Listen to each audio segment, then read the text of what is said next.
నమస్తే welcome to MS news నేను KV ముందుగా హెడ్లైన్స్ మహిళలకు ఆర్టీసీ బస్సుల్లో ఉచిత ప్రయాణం కల్పిస్తే తాము ఉపాధి కోల్పోతాం ఆటో వాలాల ఆందోళన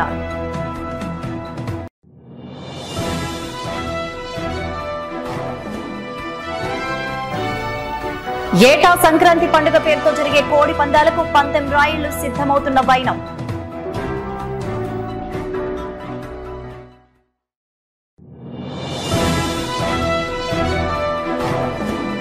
ఈ నెల 22వ తేదీన ప్రతి ఒక్కరూ రామనామాన్ని జపించి రాముణ్ణి స్మరించుకోవాలి విశ్వ హిందూ పరిషత్ అధ్యక్షులు టి వెంకటేశ్వరరావు వెల్లడి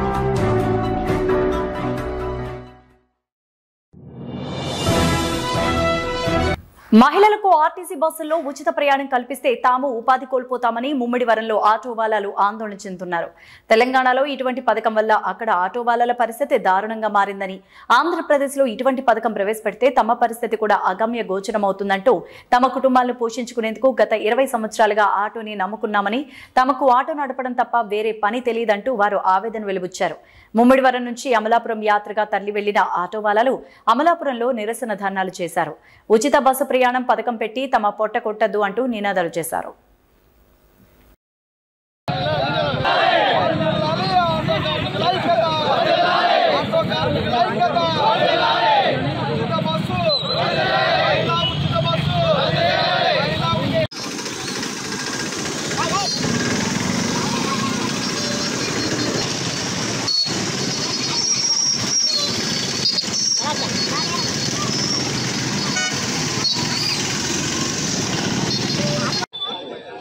డాక్టర్ బిఆర్ అంబేద్కర్ కోనసీమ జిల్లా ఆంధ్ర ఆటోవాలా యూనియన్ ఆధ్వర్యంలో అమలాపురంలో మరి గత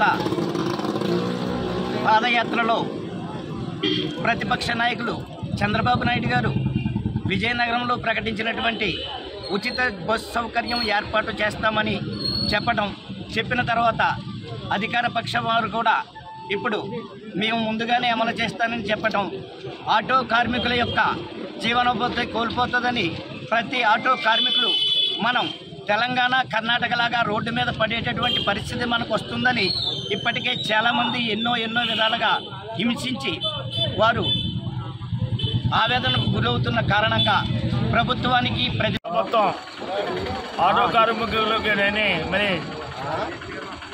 కొట్టడం కోసం మరి మహిళా ఉచిత బస్సు సౌకర్యాన్ని మరి ప్రతిపక్ష నాయకుడైన చంద్రబాబు నాయుడు మేము అధికారంలోకి వచ్చాక మహిళలకు ఉచిత బస్సు వేస్తామని చంద్రబాబు నాయుడు చెప్పడం జరిగింది. దానికి ముందుగా మహిళా ఉచిత బస్సులు మేమే పండక్కి సౌకర్యం కల్పిస్తామని చెప్పేసి మన జగన్మోహన్ రెడ్డి గారు అనడం జరిగింది. మరి దానికి నిరసనగా ఈవేళ కోనసీమ అంబేద్కర్ జిల్లా వ్యాప్తంగా ఈ ఆటో యూనియన్ సోదరులందరూ మరి నిరసన వ్యక్తం చేస్తున్నారు. మా పొట్ట కొట్టొద్దని ప్రభుత్వానికి కోరుతున్నాం. ఎందుకంటే మేము జీవనోపాధి కోల్పోతాం. సెల్ఫ్ ఎంప్లాయ్మెంట్ ద్వారా మేము అందరం నిరుద్యోగులు ఆటోలు తీసుకుని బతుకుతున్నాం. మరి మా బతుకుల్ని చిందరబందలు చేయొద్దని చెప్పేసి ప్రభుత్వానికి విజ్ఞప్తి చేస్తాం.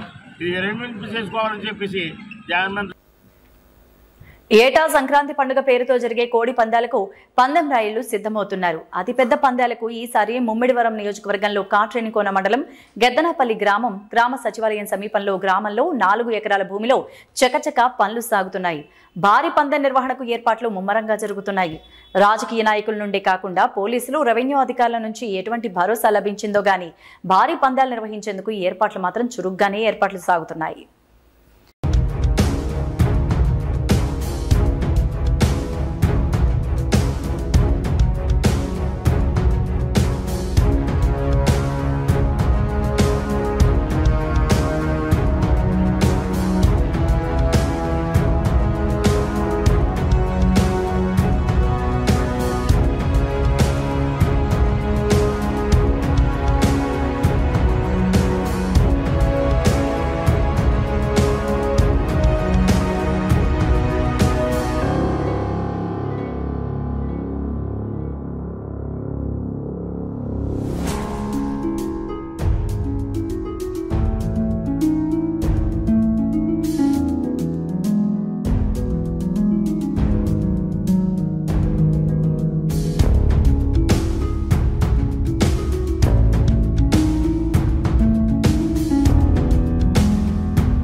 ఈ నెల 22వ తేదీన ప్రతి ఒక్కరూ రామనామాన్ని జపించి రాముణ్ణి స్మరించుకుని రామ దీపాలు వెలిగించాలంటూ విశ్వ హిందూ పరిషత్ అధ్యక్షులు డి వెంకటేశ్వరరావు అన్నారు. కాకినాడ జిల్లా పిఠాపురం పట్టణంలో రాజరాజేశ్వరి భవన్ నందు నిర్వహించిన మీడియా సమావేశంలో లక్ష్మణ్ వెంకట్రావు, కర్నీడు తాతీలు మాట్లాడారు. ఈ నెల 22వ తేదీన అయోధ్య రామమందిరం ప్రారంభోత్సవం ఎంతో దివ్యంగా జరుగుతుందని, అయోధ్య రామమందిరం నిర్మాణం వెనకాలే ఎంతో చరిత్ర ఉందని, కొన్ని లక్షల మంది ప్రాణాలు అర్పించారని, 500 సంవత్సరాల సుదీర్ఘ పోరాట ఫలితమే అయోధ్య రామమందిరం నిర్మాణం జరుగుతోందని వారు అన్నారు. రామ జన్మభూమి తీర్థక్షేత్ర ట్రస్ట్ వారు పంపిన అక్షంతలను ప్రతి గడపకు అందించడం జరుగుతోందని, గ్రామాల్లో ఉన్న కలస ప్రముఖ వారిచే ఇప్పటికే దాదాపు అందరికీ ఈ అక్షంతలు ఇవ్వడం జరుగుతోందని తెలిపారు. 22వ తేదీన పాదగయ పుణ్యక్షేత్రం నుంచి మొదలుకొని పిఠాపురం పురవీధుల్లో శ్రీరామ శోభాయాత్ర ఉంటుందని వారు తెలిపారు. కార్యక్రమంలో ఆర్కే రామచందర్, సురేంద్ర దత్త, గోవింద్ తదితరులు పాల్గొన్నారు. ఇక్కడ మీ అందరినీ కలవడానికి గల ముఖ్య కారణం అయోధ్యలో ఇటీవల కాలంలో నిర్మించినటువంటి దివ్యమైన భవ్యమైన రామ మందిరం 22వ తారీఖున బాలరాముడికి విగ్రహ ప్రతిష్ఠ జరుగుతుంది.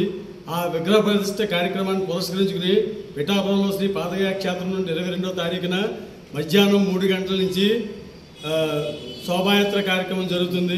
హిందువుల చిరకాల స్వప్నం అయోధ్య రామ మందిర నిర్మాణం.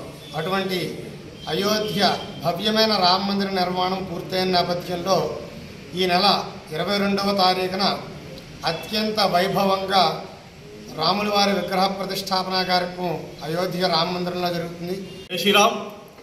అందరికీ కూడా ముందుగా శ్రీరామ జన్మభూమి రామ ప్రతిష్ఠ శుభాకాంక్షలు తెలియజేస్తున్నాం. ఈ నెల 22వ తారీఖున అత్యంత వైభవంగా అత్యంత ఘనంగా శ్రీరాములు వారి యొక్క ప్రాణ ప్రతిష్ఠ అయోధ్యలో ఘనంగా జరగబోతుంది.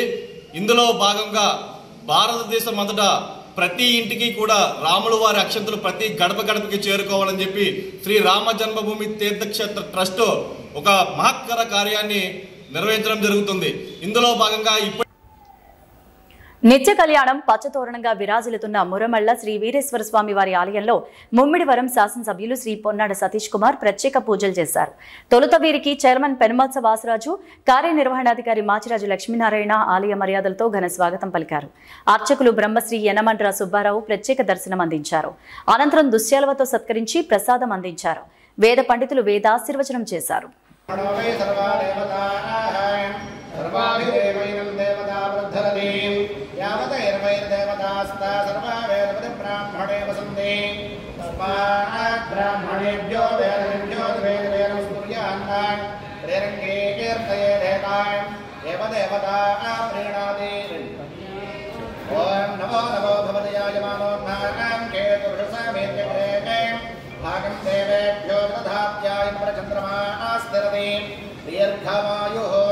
సతమానం భవతి సదాయ పురుషస్సదేంద్రియాయ ఆయుష్కేంద్రియే ప్రతిష్టతి సంపూర్ణారోగ్యతా సిద్ధిరస్తు సమృద్ధి పరిహార ద్వారా ఆయుష్యాభివృద్ధిరస్తు సకల శ్రేయ. డాక్టర్ బిఆర్ అంబేద్కర్ కోనసీమ జిల్లా విద్యాశాఖ కార్యాలయం ఎదుట కుటుంబ సభ్యులతో నిరసన కార్యక్రమం సమగ్ర శిక్ష కాంట్రాక్ట్ ఉద్యోగులు సమ్మె బాట పట్టారు. ఈ మేరకు సమ్మె 19వ రోజుకు చేరుకుంది. ఈ సందర్భంగా వారు మాట్లాడుతూ ముఖ్యమంత్రి జగన్మోహన్ రెడ్డి పాదయాత్రలో ఇచ్చిన హామీని నిలబెట్టుకోవాలన్నారు. సమగ్ర శిక్ష ఉద్యోగులను రెగ్యులర్ చేయాలని తెలిపారు. సమగ్ర శిక్ష ఉద్యోగులందరినీ HR policy HR policy HR policy HR policy HR policy regular. Kothapeta పూర్వపు సత్య థియేటర్ సెంటర్లో రాష్ట్ర టీడీపీ ఉపాధ్యక్షులు ఇన్ఛార్జ్ బండారు సత్యానందరావు ఆధ్వర్యంలో నూతన కార్యాలయాన్ని అమలాపురం పార్లమెంట్ అధ్యక్షురాలు రెడ్డి అనంతకుమారి చేతుల మీదుగా ప్రారంభించారు. జెండా దిమ్మను అమలాపురం పార్లమెంట్ ఇన్ఛార్జి గంటి హరీష్ మాధుర్ తెలుగుదేశం పార్టీ జెండాను ఎగురవేసి ప్రారంభించారు. ముఖ్య అతిథులుగా జోన్ 2 ఇన్ఛార్జ్ మందలపు రవికుమార్, నియోజకవర్గ పరిశీలకులు వాసిరెడ్డి రాంబాబు, నియోజకవర్గ టీడీపీ ఇన్ఛార్జ్ బండారు సత్యానందరావు, రాష్ట్ర తెలుగు రైతు ప్రధాన కార్యదర్శి ఆకుల రామకృష్ణలు పాల్గొన్నారు. ఈ సందర్భంగా నూతన కార్యాలయం వద్ద వివిధ పార్టీలను వీడి కాపు సామాజిక వర్గం నుంచి తెలుగుదేశం పార్టీలో భారీగా చేరికలు జరిగాయి. వీరికి సత్యానందరావు కండువా కప్పి పార్టీలోకి ఆహ్వానించారు.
సభలు కూడా నిర్వహించబోతా ఉన్నారు. రా కదలి రా, ఇది అన్న స్వర్గీయ నందమూరి తారక రామారావు గారి నినాదం. తెలుగుదేశం పిలుస్తుంది రా కదిలి రా అని ఇలాంటి నినాదం ప్రజల్లోకి పెద్ద ఎత్తున నందమూరి తారక రామారావు గారి పార్టీని స్థాపిస్తే పెద్ద ఎత్తున అన్ని వర్గాలు కదిలి తరలి వచ్చారు. ఉప్పెంగిన తరంగంలా, విడిచిపెట్టిన తరంగంలా, ఆకాశం ఏరిందా నేల పొంగిందా అన్నట్టుగా ఆనాడు ప్రజలందరూ పెద్ద ఎత్తున తరలి వచ్చారు. ఈనాడు మళ్ళా ఆ రకవలసిన అవసరం ఉంది. చైతన్యవంతులై ఈ దుర్మార్గపు అరాచక రాక్షస ప్రభుత్వాన్ని కోకట వేలతో పిగిలించడానికి ప్రజలందరూ ఉద్యమించాల్సిన సమయం ఆసన్నమైంది. రాష్ట్రం అన్ని విధాలా భ్రష్టుపట్టింది, సర్వనాశనం అయింది, అన్ని రంగాల్లో కుదేలయ్యాయి. ప్రజలందరూ కూడా బయటికి చెప్పుకోలేనటువంటి అనేక ఇబ్బందుల్లో ఉన్నారు. ఈ సమస్యలకు పరిష్కారం తిరిగి రాష్ట్ర అభివృద్ధి పరుగులు పెట్టాలన్నా, రాష్ట్ర సంక్షేమం ప్రజలకి అందాలన్నా చంద్రబాబు నాయుడు గారి నాయకత్వం అవసరం. దానిని గుర్తించే జనసేనాని పవన్ కళ్యాణ్. బులెటిన్ ముగించే ముందు హెడ్లైన్స్ మరోసారి. మహిళలకు ఆర్టీసీ బస్సుల్లో ఉచిత ప్రయాణం కల్పిస్తే తాము ఉపాధి కోల్పోతాం, ఆటో వాలాల ఆందోళన.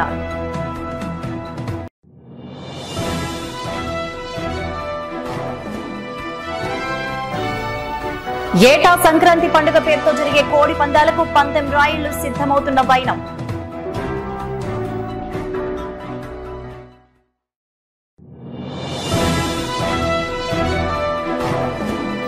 ఈ నెల 22వ తేదీన ప్రతి ఒక్కరూ రామనామాన్ని జపించి రాముణ్ణి స్మరించుకోవాలి. విశ్వ హిందూ పరిషత్ అధ్యక్షులు టి వెంకటేశ్వరరావు వెల్లడి.